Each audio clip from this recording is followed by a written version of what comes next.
9 at 2. I'm Pedro Pinola. And I'm Josh Morazy. Today we're welcoming you to a special edition of News 9, all about animal biodiversity and extinction.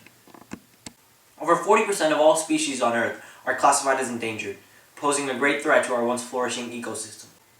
Today's newscast is intended to raise awareness of this issue that has been present since the beginning of times. Now we go to our field reporter, Bobby Joe. Yes, biodiversity is a very important issue because 99% of all species that ever existed on Earth are now extinct. Today we're going to play a game called Extinct or Not, where I show a random person a picture of an animal and they have to guess whether it's extinct or not. Okay. Alright, we're here with Rosanna, resident of Chevy Chase. Rosanna, I need you to please identify this animal, named the dodo bird, and tell me if it is extinct or not. Well, if it's the dodo bird, I believe it's extinct. That's correct. The dodo bird was a flightless bird that became extinct in the late 1600s. It was a fearless bird, meaning that it would always just go up to the sailors and it wasn't afraid of them, so they were a very easy catch. And yeah, that's an example of how humans cause mass extinction of animals. Okay, then I'm going to show you another picture now. This is the guara. What is it called? It's called G-U-R-R-A, guara. And it used to be classified as its own species, and now it's classified as a subspecies of the zebra. Okay. Guess if it's extinct. So as a subspecies, it's extinct. The zebras are not extinct as a subspecies? Because I've never seen one before, so I would assume it's extinct. Yeah, that's correct actually. This is the only photographed guara ever. It was a female in the zoo. And the guaras used to be very abundant in the South African grasslands. But they were hunted down for meat and hide. It's an example of one of the most famous modern mass extinctions caused by humans. And now we're going to show you another picture. These are two animals. They're the white lion and the white tiger. Yes, they're extinct or not. Well, I think that those are very rare, but I don't think they're extinct. That's correct, they're not. They're a mutant subspecies of the tiger and the lion. They're very rare, but they're very beautiful animals. So there's obviously programs that are trying to breed them and get them more abundant. But they're not extinct. Well, back to you, Bobby. Pedro. Next up, Jason will tell her what our day is going to look like. Thanks, Pedro. As you can see, we're going to have a radical change in the weather this week.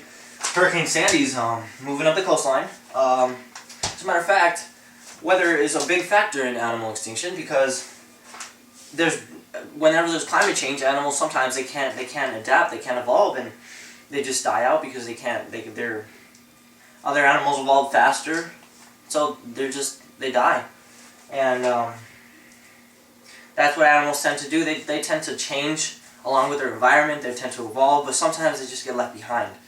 And as you can see, hopefully Hurricane Sandy doesn't do that to us. Hopefully Hurricane Sandy gets contained. And you know what, if she strikes, then no school. Back to you, Pedro.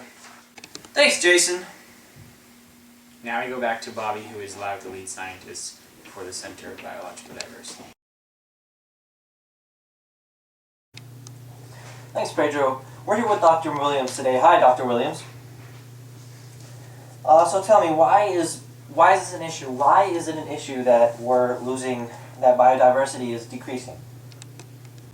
Well, Bobby, there's significant evidence that the ecosystem functions and stability rely on biodiversity. Therefore, diminishes the well-being of humans by decreasing the services the ecosystems can provide us. And how do we humans contribute to the death of species? Well, first of all, we hunt them for food and for fun. We pollute by burning fossil fuels and driving cars. We destroy their habitats by building cities and houses.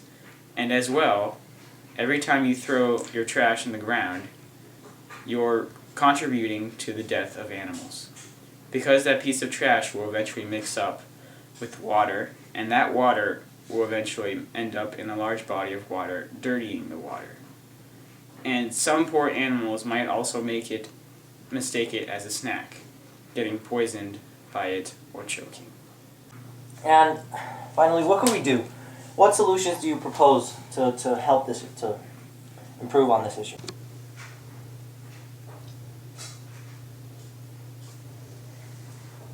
There are several programs that are trying to breed certain endangered species in zoos to protect them and extend their lifetimes. And us, the everyday person, can try to be more aware about the world around you. Everything you do affects our planet. Recycle and don't litter. Try not to hunt as much for fun, and don't wear fur coats to show your support the cause. As a country, we would set up more national reserves to protect these species. As a world, we need to pollute less, not only because it kills animals, but because we are putting ourselves at risk by polluting. Pollution breaks the ozone layer, which protects us from the powerful rays of the sun. We also need to be using renewable fuels and not fossil fuels. Well, thank you, Doctor. I congratulate you on your work. Thank you. Back to you, Paige. Thanks again, Bobby. In recent news, philanthropist Michael Tenenbaum donated $10 million to the Smithsonian Institution for the study of marine coastal biodiversity. Nearly 2/3 of the world's population lives within 100 miles of a coastline, which affects marine coastal biodiversity. That's all the time we have for now. We'll be back in 25 minutes with weather and any new breaking news.